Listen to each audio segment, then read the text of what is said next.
I think what happens with Kiss, and it's one of the amusing things about the Kiss fan base, is we're really passionate and we're big complainers and we fight all the time about all sorts of things. And we love getting to complain. And I think you notice this with any fans of bands who are super dedicated and knowledgeable about a band. You go over a mountain and you come down the other side and realize that there actually is a lot to complain about. We're totally booked. Rock and roll! Well, I think I'll leave you to your reading. Little Hand says it's time to rock and roll. Rock and roller! We are totally booked. Welcome to Booked on Rock, the podcast for those about to read and rock. We're online at bookedonrock.com, where you can find every episode along with links to listening platforms, exclusive videos, blogs, and the latest rock book releases. Kiss fans, there's a brand new book out now called Kiss at 50, and this is one you will want to get. Part of a phenomenal At 50 series from Motorbooks, this is a trip through 50 years of the hottest band in the world. It's beautifully packaged and produced in a hardcover format with stunning photos of the band on and off stage, much of them never before published. Images of memorabilia, including gig posters, 7-inch picture sleeves, ticket stubs, and more. If there was ever a book that deserves something this visually stunning, it is Kiss. To add to the experiences, veteran author Martin Popoff. Martin pays tribute to the band on the occasion of their 50th anniversary by curating and examining the 50 most significant milestones, starting with the band's formation in the early 70s to their meteoric rise to fame by the end of the decade, to the departure of original members Peter, Criss, and Frehley, to the roller coaster ride of the 80s, the massively successful 90s reunion of the original four, right through to the band's current end-of-the-road tour. Martin is here to talk about all of it.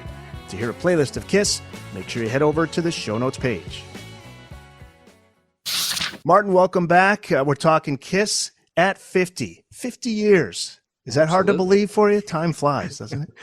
Yeah, it's pretty interesting. I mean, this band, I have a fondness for them because they've been around basically exactly as long as I've been sort of, buying and conscious with rock and roll. So I definitely got the first Kiss album as a new release back in 74. So I would have been 11 years old. It's a little bit like Queen Elizabeth being our queen for my entire life and Rolling Stones being around for my entire life and the Beatles. Although the Beatles, they weren't around for most of the back end of my life, but the Stones have been there my entire life, which is kind of cool. I like that, and I have a fondness for that reason. But yeah, Kiss is like that because 74, I was already on board as a new release. You're among those who were able to experience Kiss when they first hit the scene. I got on the train maybe late 70s when I was maybe 7 or 8. What was that like getting that first album? Was it underwhelming? Was it like, who the hell are these guys? What was your reaction to when you first heard Kiss and saw them too, because they're so visual? It's a really interesting question because I remember us being not particularly sent insane by the makeup. So it was like, okay, so here they are. They're wearing makeup. We're 11 years old looking at this and going, okay, whatever.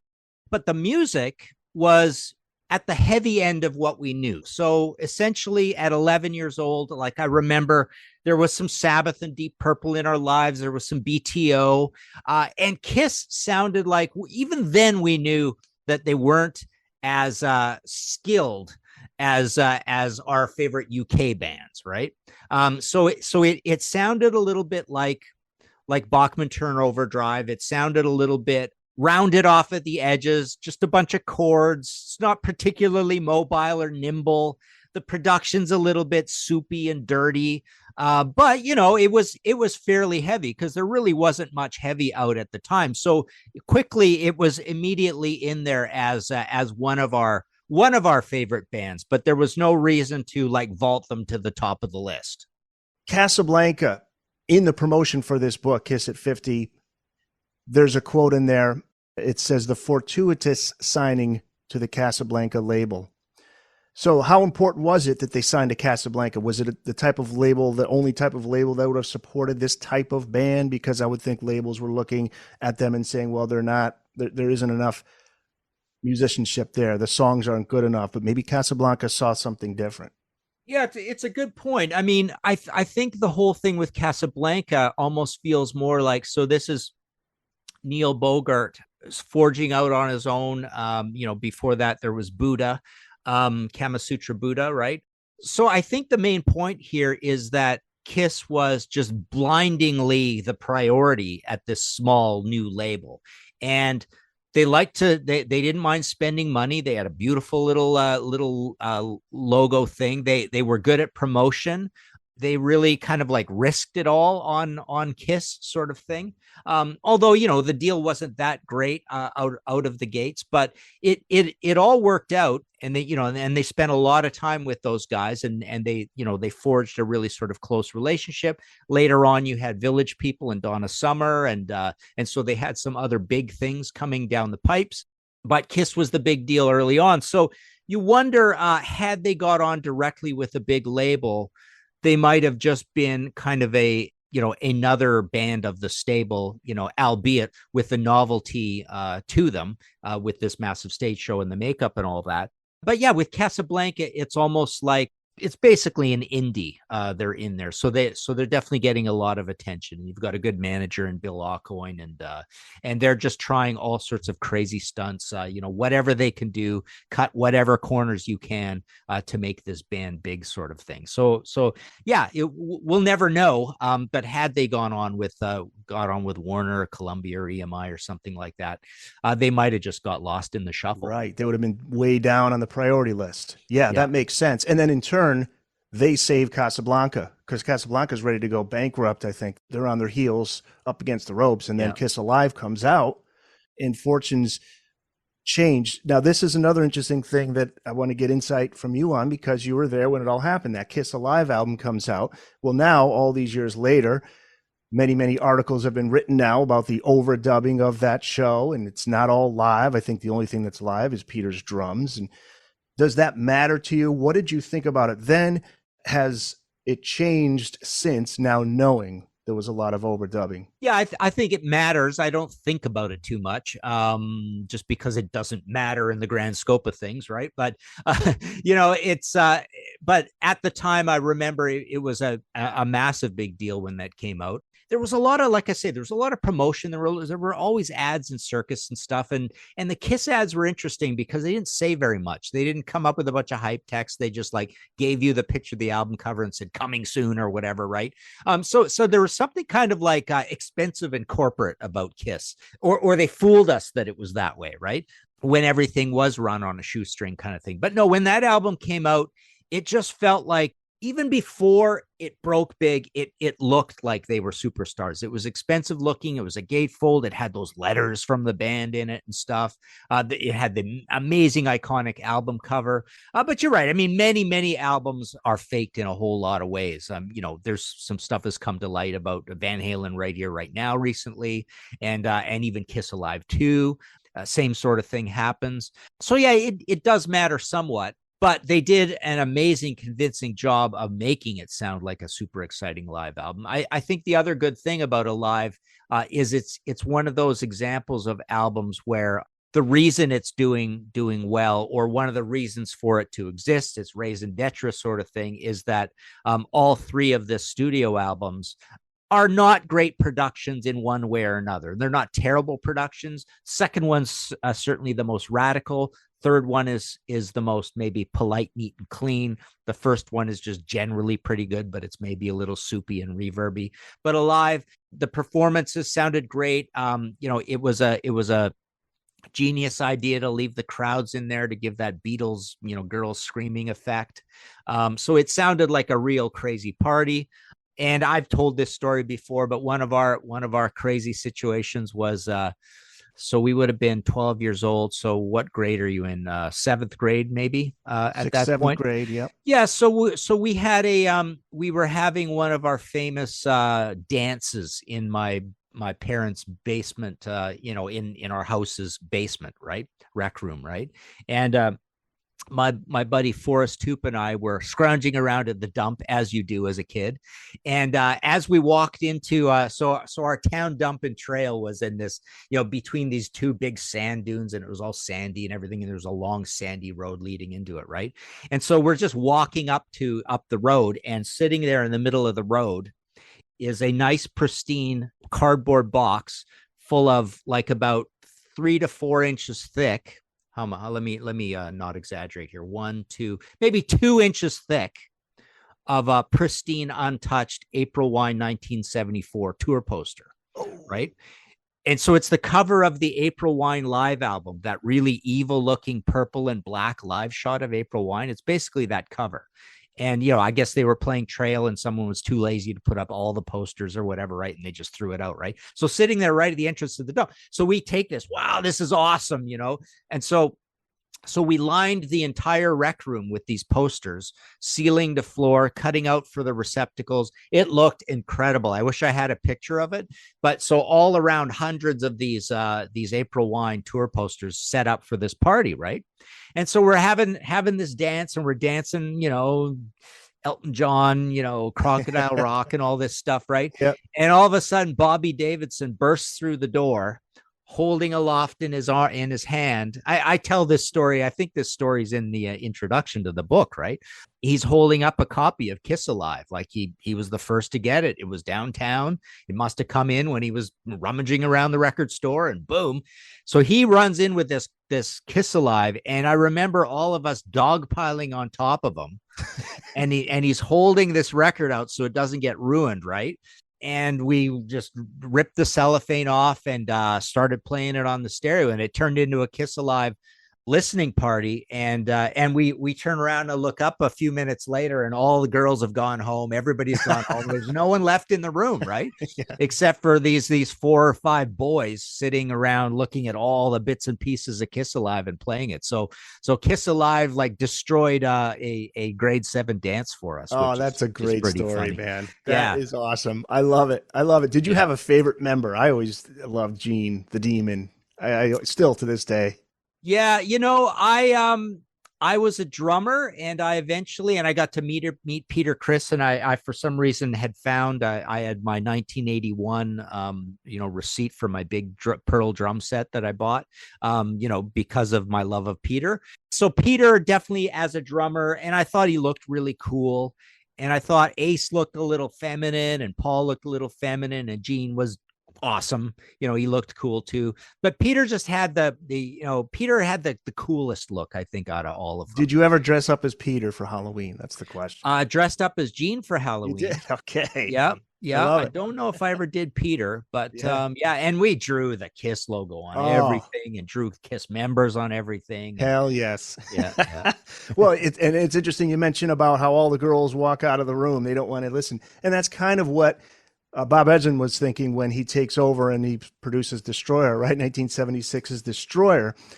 He wanted to, like a song like Beth, he saw as the perfect way to expand their audience, get more of the female audience in there.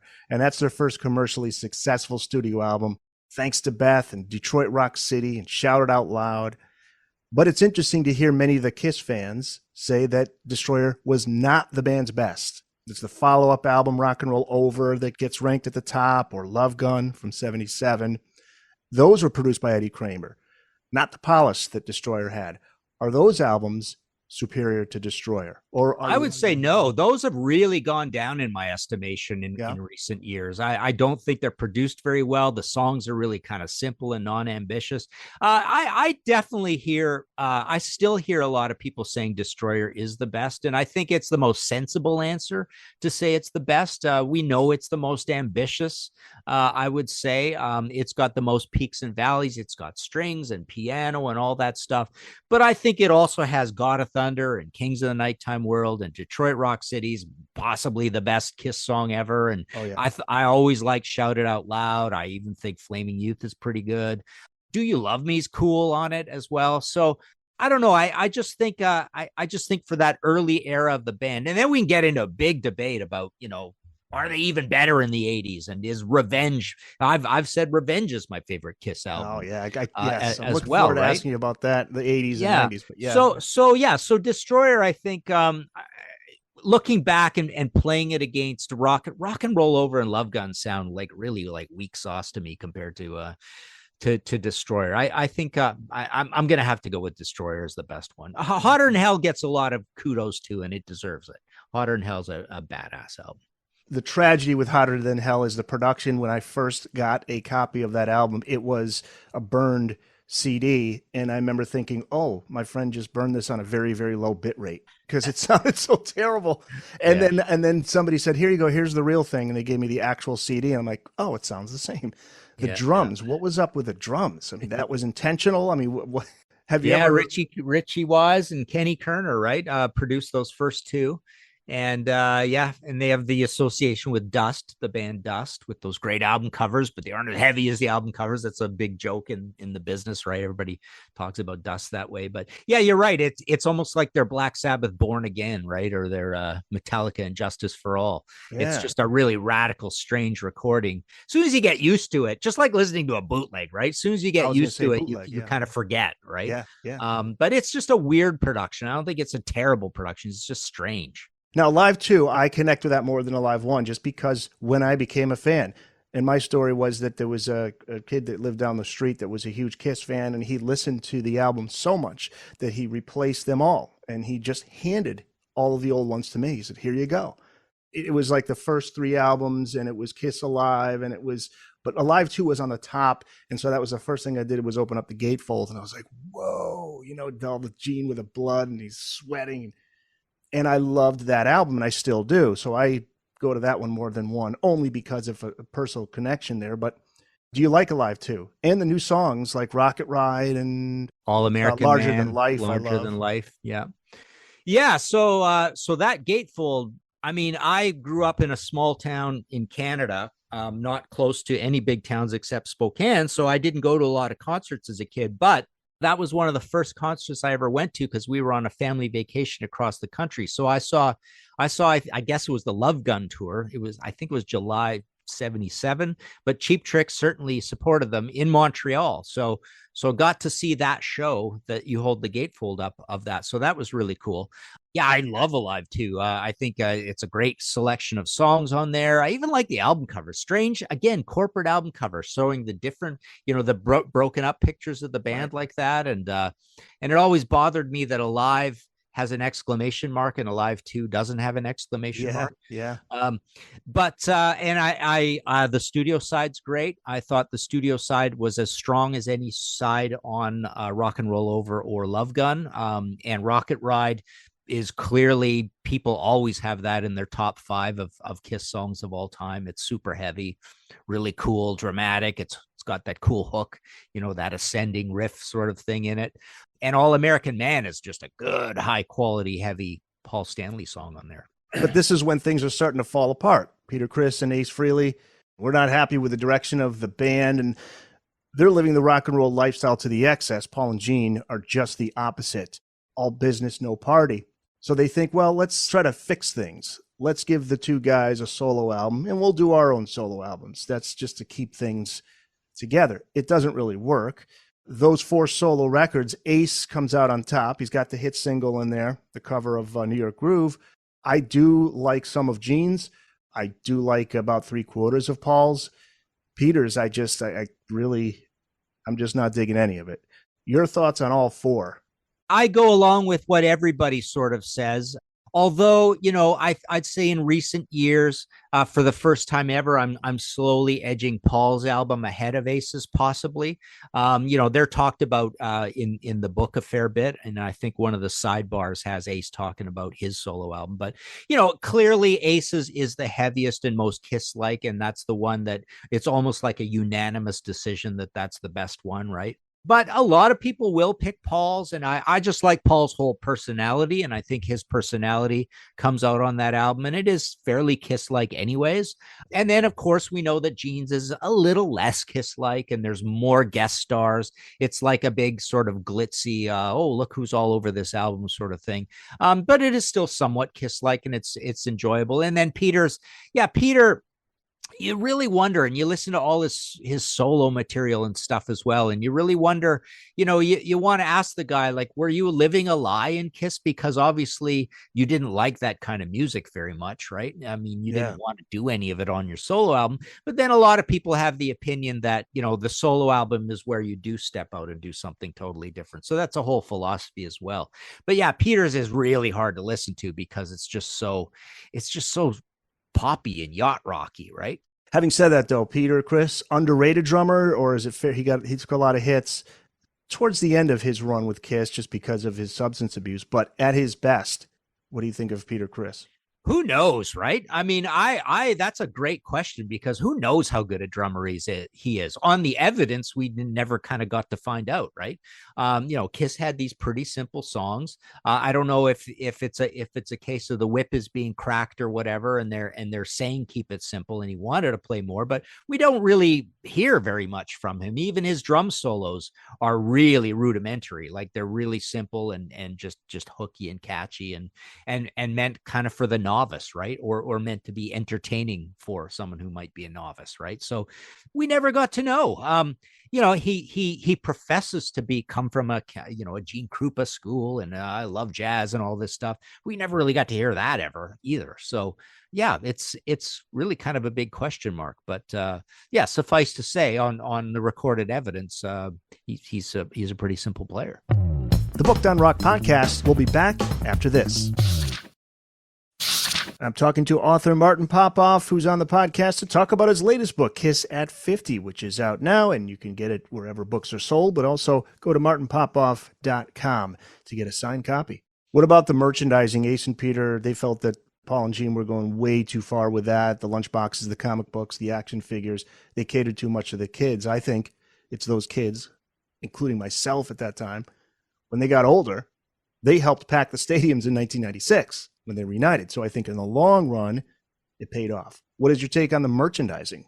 Too far? Yeah, that's a good way of putting it. I don't have any ambivalence or anger or think it's a great thing either. It's I'm kind of in the middle. It was there. I bought a fair bit of it, but not all of it. Later years, I certainly didn't really care. I was part of the Kiss Army right away. As soon as, got that little order form, I believe most of us joined, or I can't remember the timeline exactly, but I'm pretty sure I joined off of what was inside of Destroyer. I think in there it is how you learned about it. But the cardboard gun that came out and Love Gun had that. Some great ideas. Yeah. Great ideas. And the solo albums had the interlocking posters with the puzzle pieces. They all went together it was very simple and strange artwork, almost like it was meant to be sort of rude and crude kind of artwork. But yeah, the merchandising was all there. I mean, I don't think as a kid we ever thought they were very mercenary. I mean, it was just cool that all this stuff was out there. So never thought of it in a negative sense as a kid. As time goes on, I suppose you think of it a little more that way. Yeah, 96. I just looked back to those times. I remember I had the jigsaw puzzle for Kiss Destroyer. Brought back great memories. And I was also a fan of Kiss's music, but there was that emotional connection that I made that, again, I think in the long run, it paid off. And the other thing is that once they took the makeup off, you can't ever go back to what I think may be the best publicity move of them all, which is to never know what they really look like. That was really the mystery of that. I think that was so important. Yeah, that was cool. You can picture in your head, they're burned into your memory, the shots of them covering their face up or with sunglasses on or whatever, the couple of shots that you saw in Cream or whatever. Coming out of a restaurant with back Cher. then, yeah. So when they did that, boy, did they ever do that, because the cover of Lick It Up is just so absolutely as plain as you can imagine, right? It's just here they are in a white background, right? And even the text, there's no color in the text, right? It just says Kiss Lick It Up, right? So that was pretty interesting seeing what they looked like and stuff. Yeah, they looked cool. And of course, two of the guys were gone by then too. Well, yeah, that's what I was going to ask you about when we get to that. Just before we get to there, though, let's backtrack a little bit. And just get back to 79 where they put out Dynasty and then Unmasked. Now, Dynasty has the huge hit, I Was Made for Loving You, but did they alienate their audience with that single, or are you a fan of that song? Yeah, I'm somewhat of a fan of that song. I think it's a pretty good quality disco song with good chord changes and stuff in it. But the thing about that album is it really made people think the album was a disco-y album, and it's really almost as heavy as Love Gun and Rock and Roll Over. It's not appreciably lighter than those two albums, right? When you play it in total, and the production's pretty good on it. So it's a good quality Kiss album. A lot of people rate it pretty highly in the catalog, but I remember as kids, yeah, definitely it was a turnoff, and Unmasked was a turnoff. The new wave of British heavy metal starting. By the time you get to Unmasked, there was all sorts of super exciting, really heavy stuff out there that Kiss was, and Kiss was plainly not participating in it, especially for Unmasked. They came back with Creatures of the Night, mind you, but even at that point, it just seemed like there were a lot of younger baby bands doing heavy metal a lot better than Kiss, and they were just now kind of like the old grandfathers you pat on the head and say, yeah, good boy, thanks for putting out this Creatures of the Night album, it's okay, haha, but look, Angel Witch, Iron Maiden, already you've got genius albums from Judas Priest. You got Sad Wings, Sin After Sin, Stained Class, Hellbent for Leather. I mean, just absolute. There was Van Halen was out. There was so much amazing good music by that time, and Kiss was going the other direction. Yeah, think about Unmasked and that poppy sound up against Van Halen and Van Halen 2 and Women and Children First came out the same year as Unmasked, 1980. Yeah. And I barely remember listening to Unmasked. I had it. It was one of the albums that my friend down the street gave to me, but I don't think I listened to it more than once. Later in college, my roommate had it on CD, and I listened to it, and I thought, boy, Peter sounds awesome on this album. And you find out it's Anton Fig on drums.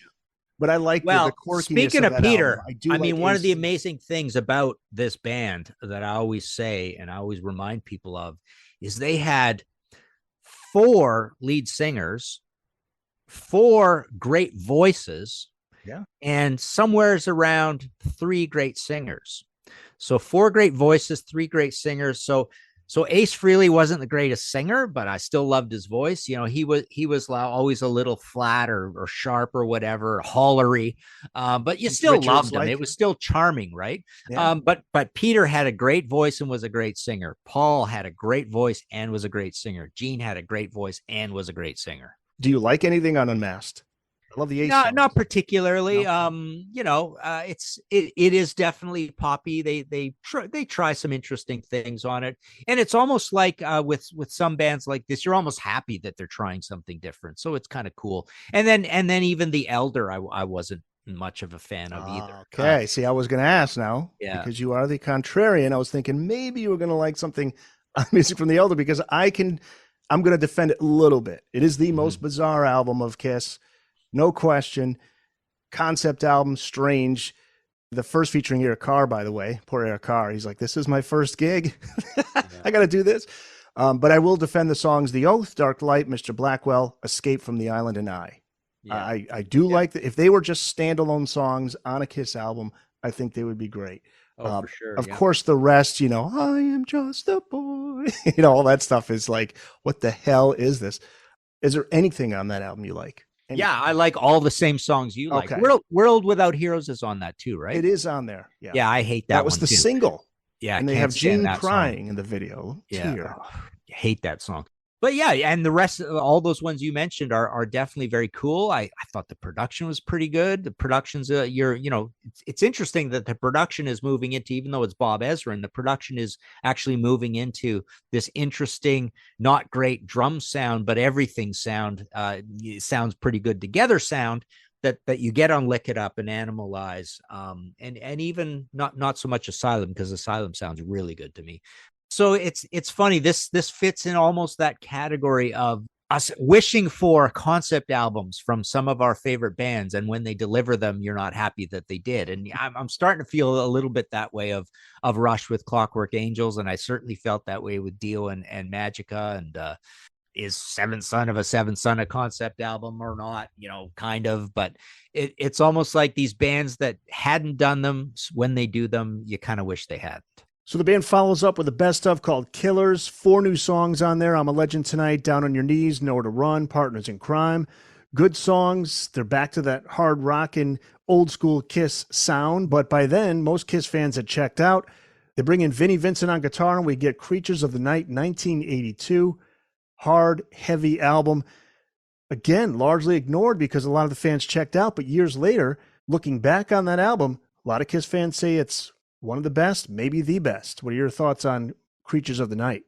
I thought Creatures was a really good album. Again, it's got this, I'm not crazy about the drum performance or the drum sound on it. Really? That's what no. people most love. They applaud the drums, the big sound, the massive bottom. Yeah, it's a version of big sound. It's a kind of strange, restrained, corporate, cloistered big sound, claustrophobic big sound. I don't know, but it's a pretty heavy album and definitely quite into it. Yeah, War Machine in that.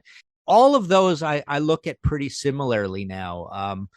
Basically, Creatures, Lick It Up, and Animalize I look at as a trio almost. I kind of like the direction that they're going on it. They're basically inventing hair metal. I mean, people don't give them enough credit for how enthusiastically they participated in hair metal. They were the most hair metal looking guys of the entire hair metal scene with their getups, their costumes, right? And the music was absolutely squarely hair metal. So they're like diving right in and literally helping invent this genre. You know, we give credit to Van Halen, Aerosmith, Motley Crue being in early, but Kiss is a huge part of this thing. They're putting together the rule book with Lick It Up and Animalize into Asylum, and then they're totally fully participating with Crazy Nights and Hot in the Shade. They're absolutely right in there like a dirty shirt and doing well. You know, these records are going gold and they're out there playing. You know, apparently the tours are not doing so great. They're losing money here and there or whatever because they're still trying to keep as big a show as possible. But that whole era, I appreciate it. It's one of these funny things where you go, at the time everybody groused about it, right? But later on when you look back at the career, it gives the career contours, and everybody, I'm sure the band thinks this as well, and most of the fans think it. They're like, I'm glad this happened. It's pretty interesting. It's pretty interesting that they kept working, kept making records, and putting them out despite, some of the attention going away and having only middling success. But we all look back and it just gives us something to talk about. Let's talk about that unmasking in 83 now, because I think they waited too long. Yeah, it was dramatic, but like you said, it was half the guys, right? Half as dramatic, since the official unmasking on MTV didn't include Ace and Peter. Did they wait too long? Yeah, well, I suppose so. MTV starts in the summer of 81. We're already up into 83, but it was good timing in terms of there was a lot of excitement around this new genre of metal happening, right? So this is the time of Twisted Sister's ascendance, but definitely Quiet Riot and Dokken and Great White. Who else is in there? Rat, right at that time. So it's like a nice coming out party to say, we're going to be part of this whole thing. And, also the old guard is doing well at this time too. So it's a good time for Kiss to be back and making the news. So you've got Ozzy doing well, Sabbath starting to bust up at this point, but Ozzy's doing well. Judas Priest and Scorpions are doing well at this time. So Kiss is kind of part of that whole thing. Blue Oyster Cult's on the Descendants. Aerosmith's kind of taken a little time off. Ted Nugent's on the Descendants, but some of them are having some of the best years of their career. So yeah, it's kind of cool. And MTV's really starting to have a lot of power at this point. This is like the golden era of MTV, 83, 84, right? So yeah, it's good. Did not hurt. Brought attention to that album. Lick It Up. I mean, if they had done it on Creatures of the Night, what would have that album done? Commercially, I think it would have done much better. It would have brought more attention to it, but yeah, hey, they did it, and it was the right move, I think, ultimately, because it also sets up the reunion in later years. But before we get to Revenge, because you were saying you love that album, 80s Kiss, best album of that decade, and what's the low point, your least favorite from that decade? I have a real soft spot for Asylum. I think it's the best recorded, and it's got some really great Paul-type songs like Tears Are Falling. King of the Mountain, the opener, is good on that as well. I just think that's a Who Wants to Be Lonely, a really good one on there. So I think that one to me is the most seriously well put together one. It just sounds like the most ambitious, best fidelity. The low point would be Crazy Nights for me. I feel like not a great recording, too long, too much filler. I think I used to put down Hot in the Shade, but I think that was a good comeback. I think the ambition is back for that one. And the first three are just a little juvenile. I'm happy about them. I'm glad they're there, and it's cool. And I was excited about Kiss at the time, and it's got some great hits. But yeah, I'd go with Asylum as the best one. All right, smashes, thrashes, and hits. Let's put the X in sex, and Yeah. and you make me in parentheses rock hard. That's Yeah. And that was a big hit album. I love this whole thing with it's almost like a neat podcast episode. Maybe I've even done one on this, but Yeah. the unsung greatest hits albums that do really well for bands, right? You know, Eric Carr, Ted singing Nugent, Beth. Great Gonzos, Aerosmith with those what are they called? Classics, right? Classics. I mean, huge sellers, right? So that album really, yeah, that was a good idea that Kiss had that album come out. What did you think of Eric Carr singing on Beth? I'm not crazy about it. I think Tommy's a better singer later on. And again, just something strange about his drumming style. It seemed like shreddy. It seemed like over the top. But it never seemed to fit into these Kiss type songs. And again, they always gave him a weird production treatment, which is kind of odd. But yeah, Kiss tried to do these shreddy songs, these up-tempo songs, over the top. We used to call it OTT, which was a term you saw in Kerrang early on, right? And it never quite worked. Van Halen was never good at those either. Right? With Beth, though, I'm assuming that they didn't get permission from Peter to put Beth on the Smashes, Thrashes, and Hits, and that's why they had Eric Carr singing it. I don't know. I'm just guessing. I don't remember. To me, it just seems like it would be a more of a great business move. It's kind of a neat idea, right? Yeah. Let's get to Revenge, 1992. What is it that stands out for you about this album? Why do you feel it's their best of the non-makeup era?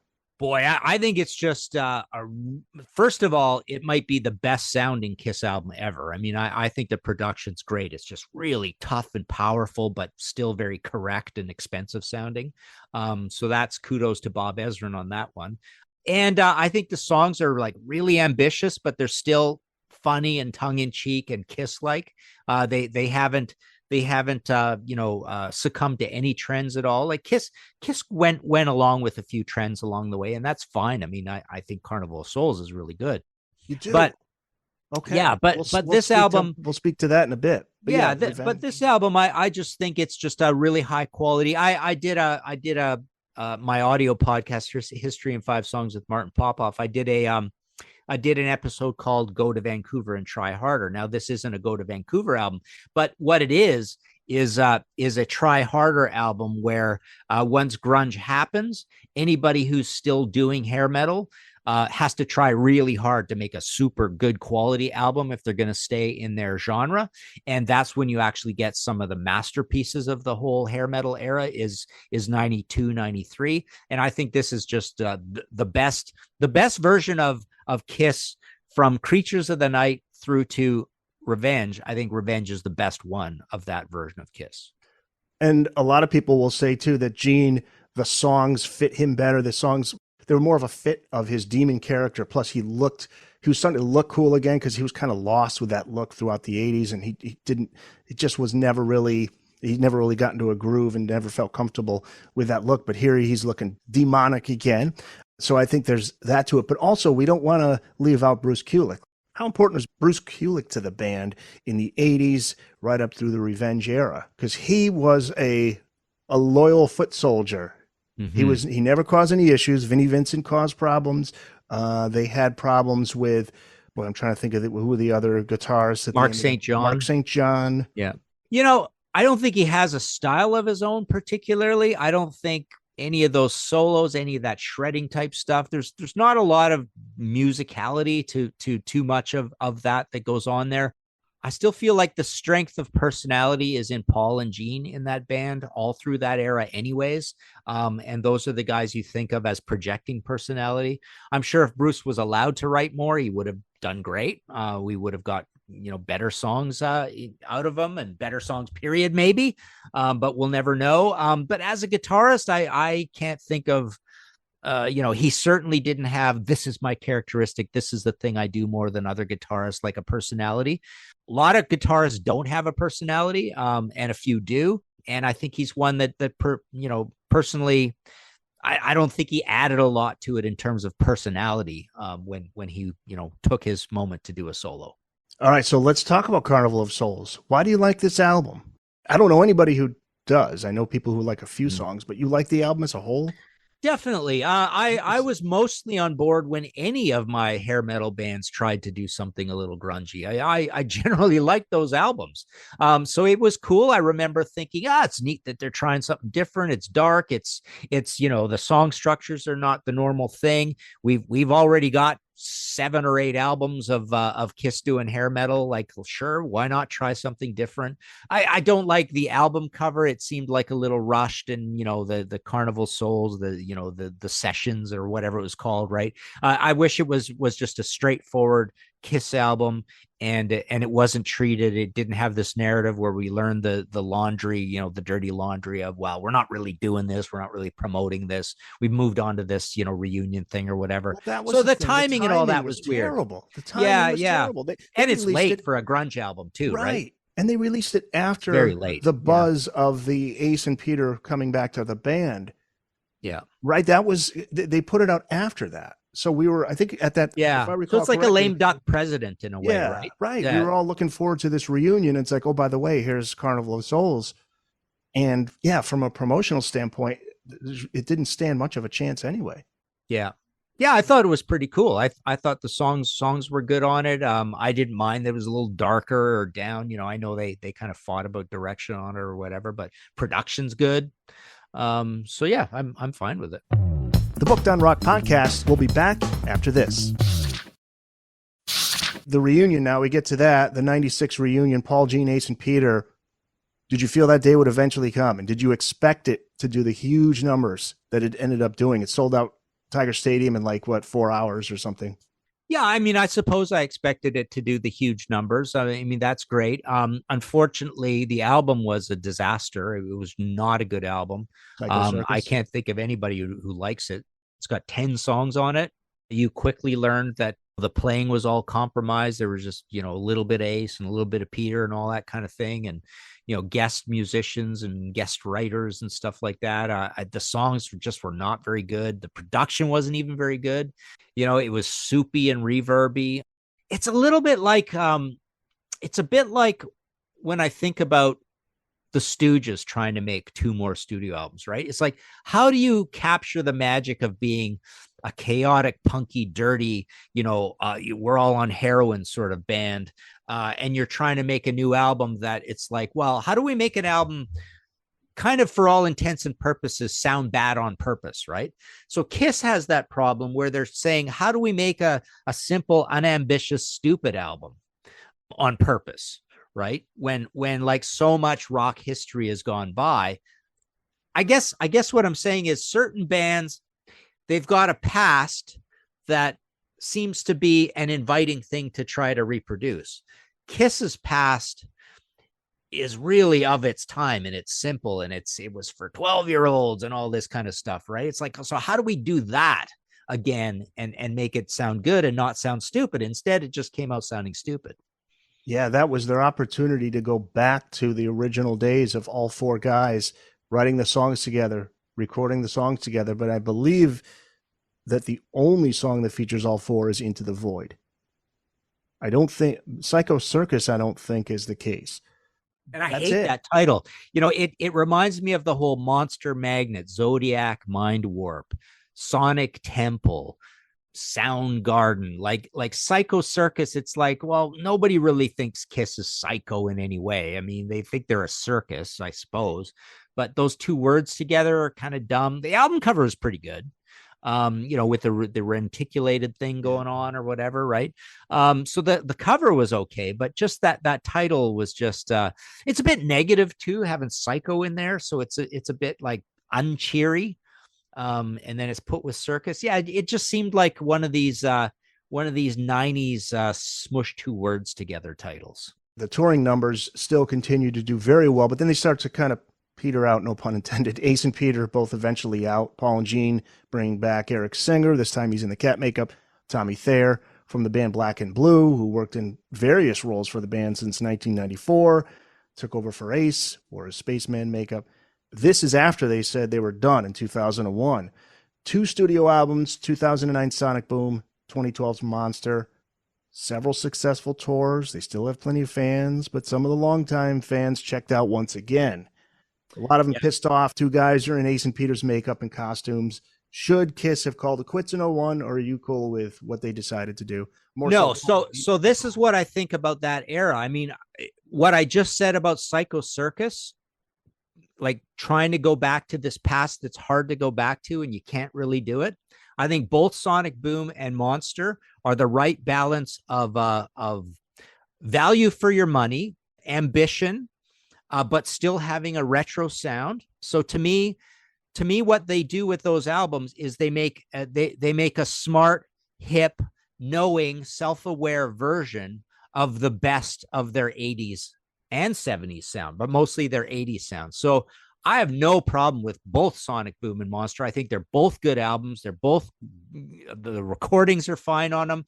Eric Singer's a great drummer. Tommy Thayer's a great addition to the band. So I think, and given that Kiss is kind of like this corrupted corporation-y sort of thing where there's all these people helping out and blah, blah, blah all the time, there's no reason that Psycho Circus couldn't have been exactly as good as Sonic Boom and Monster. I think both those albums are fine. But I think what happens with Kiss, and it's one of the amusing things about the Kiss fan base, is we're really passionate and we're big complainers and we fight all the time about all sorts of things. And we love getting to complain. And I think you notice this with any fans of bands who are super dedicated and knowledgeable about a band. You go over a mountain and you come down the other side and realize that there actually is a lot to complain about, right? So as you climb the mountain, it's like, oh, we love everything. Don't you dare, insult anything about Kiss. And then soon as you like all the curtains are open and you learn everything about all the different personalities, there's a lot to complain about. And I feel like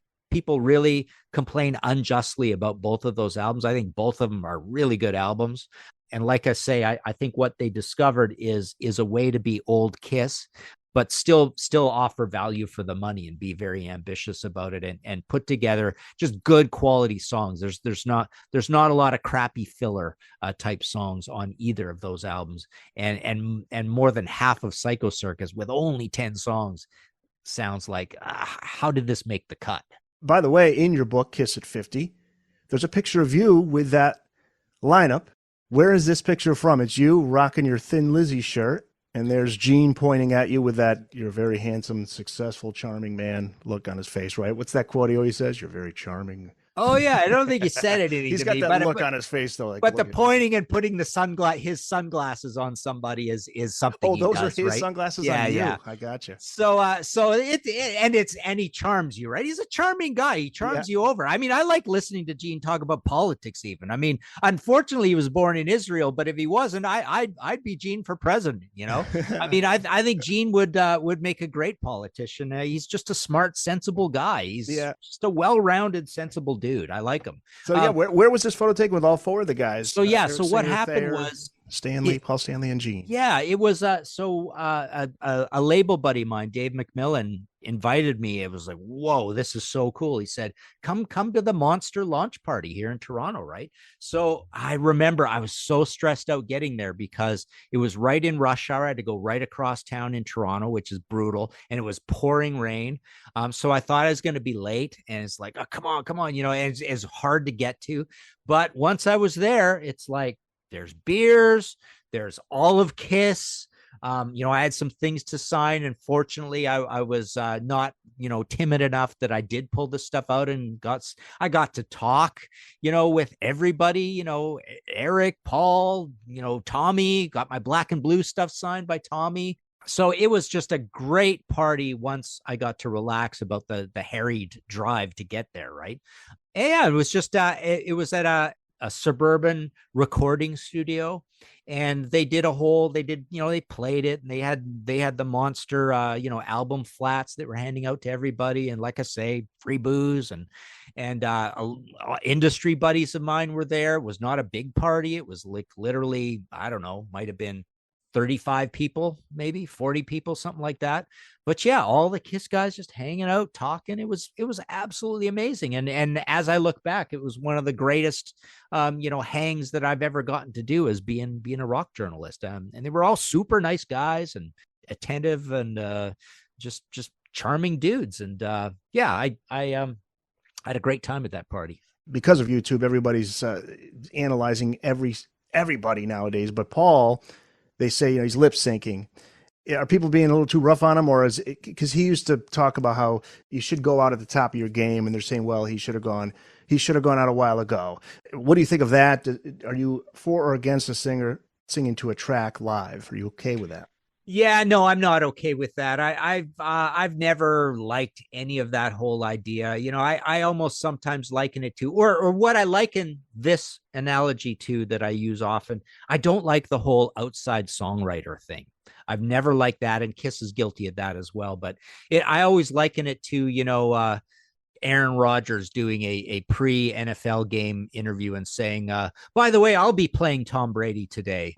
Tom is not even in the building, but I'm going to be representing the character of Tom Brady today. Right. It's like literally, this is your artwork and you're not on it and you didn't write it. I mean, that drives me nuts. Right. And Wilson hated that, right? With the heart. Never like, in the 80s, couldn't stand never liked that idea. But so yeah. And analogous to that is this whole live thing. And I've always wondered, and I've asked rock stars this all the time, because this is my bias. Obviously it's not theirs. Like, they love performing.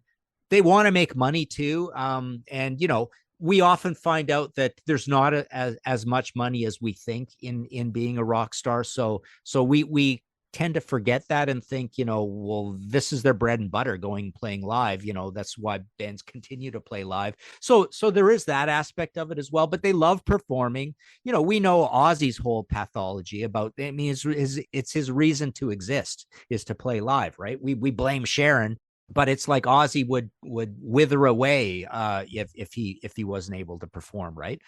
So I get that. But yeah, just the whole thing of having fake tracks. You literally are saying, come see us play live, and we're not doing it. Right. So It's such a lie. Right. So yeah, I've never liked that. And so, yeah, I guess what I was getting at is, I wish more rock stars would take the approach that, because I couldn't care less about seeing most bands live ever again. I wish more rock stars would realize, this is again my bias, but I wish Kiss would just hole up and make records, and most of my favorite bands, rather than sully the reputation by playing live or even going and playing live. I wish bands would take the fact that, decades from now, years from now, when you're long and dead, sort of thing, it's your artwork that's going to live on, those records. But having said that, I guess with YouTube, your live presence is going to live on too. But I just think the most important thing a band can do is their records. What do you think is next for Kiss? The end of the road tour, it's going to have to eventually come to a close, only because time waits for no one. Do you think a Kiss 2.0 will happen? Will they find 4 new guys to keep the Kiss name going into the future? And I hope so. Is that the right? Okay, I love that. I love that idea. I mean, I've done a whole podcast episode on this too, how Lynyrd Skynyrd is literally the living embodiment of this, right? You think of the Grateful Dead, although they didn't really do it because they kind of retired the name, right?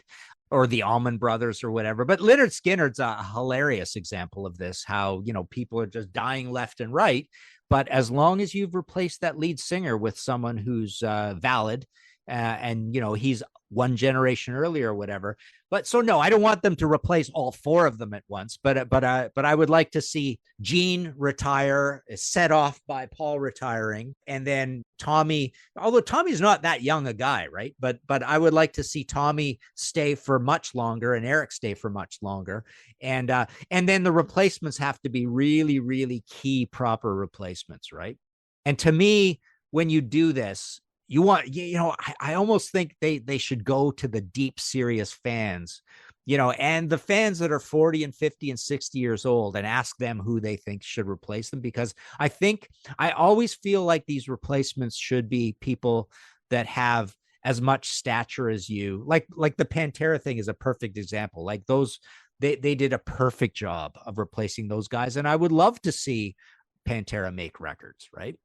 Wouldn't that be interesting, though, to see Tommy and Eric Singer still there without Gene and Paul? I always just imagine it, if they're going to do it, just a clean slate. Let's just get 4 new guys from like the best tribute bands out there. No, I want to see guys almost as famous as successful as Kiss, but guys who are between the ages of 50 and 60. So legends. I want to see 2 legends in there. So those guys last for another 5 or 6 or 7 years. And then they're gone. And, and at that point, they've hopefully made some records, because that's the other thing. I couldn't care less about any version of Kiss playing live. I just want to see them make records. I want to see that new band make records. So that's how you become valid, I think, in trying to do this replacement thing is, and you're writing, right? You're in there writing. So, I don't know. I've never thought about it off the top of my head who that would be, but Gene's son can step in. Gene's son is that's the other way of doing it. Like that's how you got your Jason Bonham and your John Bonham. You've got your Johnny Van Sant and your Ronnie Van Sant, right? You can't put Wolfgang in there. He's not going to do that. Well, Wolfgang's kind of a decent idea, actually. Yeah, he won't do it. Yeah, but I was thinking Wolfgang, Wolfgang and Van Halen, that's a super valid thing, but even Wolfgang and Kiss would make sense. Right. Hey, his dad wanted to be in Kiss. Remember that? That was the rumor. Yeah. But, all of your, I could see a Metallica member in Kiss maybe or something. So I want someone who's got some gravitas and some weight to them. By the way, before I forget too, are you hoping, does it matter to you? Should Ace and Peter at least be there for the very last show? It's going to be at Madison Square Garden. There's so much bad blood that everybody knows anyways that it wouldn't really feel sincere, but yeah, sure. Of course. Yeah. I think they should all be part of it for sure. Will it happen though? Yeah, apparently not. I mean, all I keep hearing is them keep saying no. Yeah. Ace ain't going up there if he's got to stand next to a guy wearing his spaceman outfit and makeup. Who cares? Who cares? I never cared about any of that makeup stuff. Tommy and Ace's makeup, blah blah blah. I just don't care. It's not important to me. To me, the important thing is the records, right? Have Vinny go up there in his Ankh makeup. Yeah. Kiss at 50. It's out now through Motorbooks, and they can get it through Amazon, all the usual places, but they should also go to your website too. Yep. Yeah, definitely. You can get it at martinpopoff.com. Of course, I sign them and send them out from the office here. Slight discounts if you order 1 or 2 things at once, pop something else into the box. But yeah, you definitely get it at martinpopoff.com. All right, Martin, thank you, man. This was awesome, and I will talk to you again soon. Okay, sounds good, Eric. We'll talk to you later.